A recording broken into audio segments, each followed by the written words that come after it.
What's going on, bottom line viewers? It's Mitch back here with another NFL offseason video. In this video, I predict the quarterbacks that will define the 2022 NFL offseason. The landing spot for the free agent quarterbacks, the trade rumored QBs, and more. My projected starters for each of the quarterback needy NFL teams, and predicting which players each team will target. Specifically, the three quarterbacks that each team is most likely to target as their future starter. That can be had via trade, a free agent pickup, or maybe they are already on the roster. I'm not going to get convoluted with the specific compensation, just straight up laying out the results. Remember, this process is meant to be fun. I would love to be right about all of these picks, but this is speculation only. My predictions are based on my understanding of the teams and the people in decision-making positions. Before I give you my predictions for the quarterback landing spots this offseason, make sure you do spike that like button and subscribe to the Bottom Line View for more NFL, free agency, and offseason predictions just like this. Let's kick it off with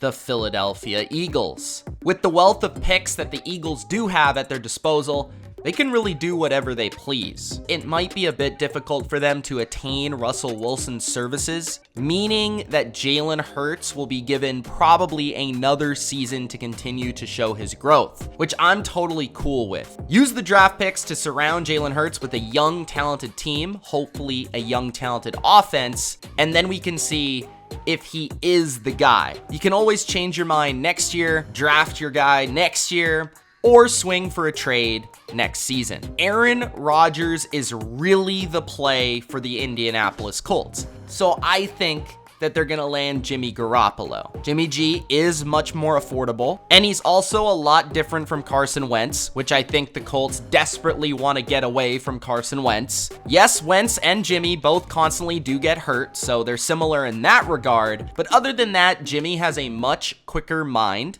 and a much quicker release. Side note, if Matt Ryan is available, please trade for Matt Ryan. Please save this man. Somebody, please. The Denver Broncos just need to end the pain. I can't do it anymore. I can't. Denver, get it done. Don't you want a decent quarterback for once? I understand you had Peyton Manning. Those times were fantastic, but Peyton Manning was a long time ago. Don't you want a quarterback that can play? Jimmy G is a solid backup plan if you don't get Aaron Rodgers. JAMEIS Winston at least is somebody that could get the most out of these weapons, because I'm starting to become concerned that we don't even know what the Broncos are because we haven't had a quarterback to unlock their offensive weapons that they've spent all this capital to acquire. So if you're not going to get Aaron Rodgers, at least get somebody that's willing to sling it and get the football to these playmakers. But Aaron Rodgers is the answer. End the pain. Until Seattle finds a better option for them to compete than Russell Wilson, it doesn't make a lot of sense for them to trade him. They're going to have to get an outrageous offer, and Russell Wilson is going to have to start to really push their buttons. But this whole passive-aggressive movement by Russell Wilson is not going to get it done. So until he becomes a little bit more feisty, he's not leaving Seattle. I'm not even sure he wants to leave Seattle. We really haven't been able to see the Seahawks without Russell Wilson. We did a little bit briefly last season, which is why I list Geno Smith as an option, although I don't see that happening because we saw it didn't work. So a season post Russell Wilson does get me intrigued about how they view the position. I personally think that Pete Carroll wants to go with a Tyrod Taylor-esque quarterback for the first year or so. He moves well, he's a pro's pro, he protects the football, and Pete Carroll can finally run the football in peace.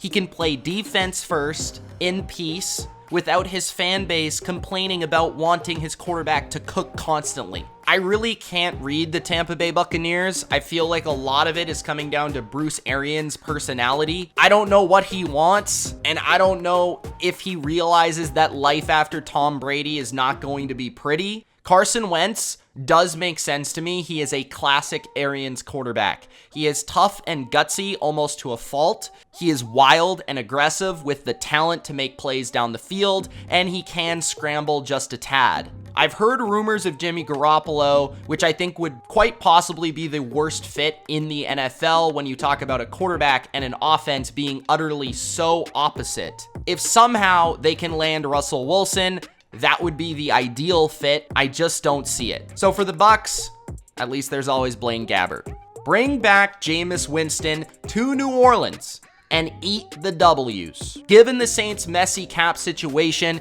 it only makes sense. Maybe you bring back Teddy Bridgewater if Jameis gets a better opportunity elsewhere, aka more money elsewhere. Taysom Hill is your third and your final desperate option. It could be time for a new era in Pittsburgh. There are veteran options out there like Carson Wentz or Jameis Winston that kind of have this Ben Roethlisberger-esque play to them, but neither are really likely to lead you anywhere of substance. So Mason Rudolph and their favorite rookie, that makes sense to me for this season. And then you can move forward with potentially the rookie or potentially a trade down the road. I just hate that this roster isn't that far away from competing, but they don't really have the capital to trade for an Aaron Rodgers or a Russell Wilson.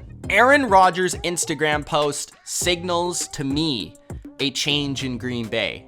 Or at least I hope so. I'm so sick of these shenanigans. Just let him go. Let the man live. And Aaron Rodgers, can we finally get you to shut up? Once you do that, you have a season with Jordan Love if you're the Packers, and you determine whether he's your next guy. End of story. Daniel Jones will have one season in Daboll's system to prove if he's the future in the Big Apple. But to challenge him and hopefully push him, it makes sense to bring in competition, like Mitchell Trubisky. A high-end backup with upside. He also has that familiarity with Brian Daboll's offense, so that's even better. Seeing as how Kyle Shanahan does despise the Washington organization, I feel like it's unlikely that they would send Jimmy G there. Jimmy would actually probably thrive in Washington, and they wouldn't be a bad team whatsoever, but I don't see Shanahan giving Washington any sort of help here. So if you cross Jimmy GQ off the board, Washington may consider Marcus Mariota if they want to add some upside of a Cam Newton-like running dimension back into their offense, or they could go similar to last year, a cheap veteran, kind of like Teddy Bridgewater, who is a conservative short to intermediate passer who is well respected and pairs well with potentially a top defense. So those are your options if Kyle blocks the Jimmy trade. The Texans are absolutely, positively down bad and nowhere near competing. So they might as well stick with Davis Mills, the rookie quarterback who outplayed expectations a year ago. Why? Well, because there's no downside. Playing Davis Mills gives you the opportunity to see if he's improved in year 2, a second season in the system, potentially a better team around him, and if he stinks it up, hey, look, you get a better draft pick, a higher draft pick for a realistic chance to get your real franchise guy. Either way, you win.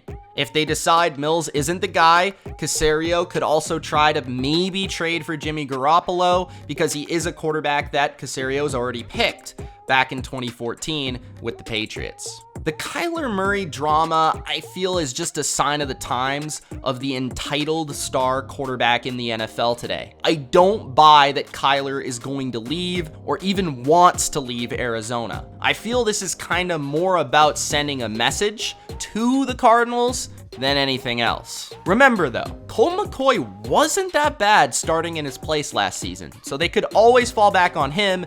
They have no other alternative. David Tepper understands that a franchise quarterback can change a franchise, and I respect the relentlessness. It appears that Watson's situation is kind of turning the corner, and the Panthers seem to be the perfect landing spot. They are willing to potentially overpay, which isn't always a bad thing, and many of the other young pieces are in place on this roster for it to be worthwhile for Deshaun Watson. Plus, it doesn't hurt that Watson went to Clemson. The Panthers may have to start Darnold for a few more games, but Watson could potentially get back into that lineup this season. And this is the team to make that move. Those are my quarterback landing spots and predictions for the 2022 NFL offseason. Let me know yours in the comment section below. Remember, have fun with it. Let me know what you think. Let me know maybe a bold prediction you have for this offseason at the quarterback position. It's Mitch. Thanks for watching. Gronk spike the like button, and we'll see you in the next one. Peace.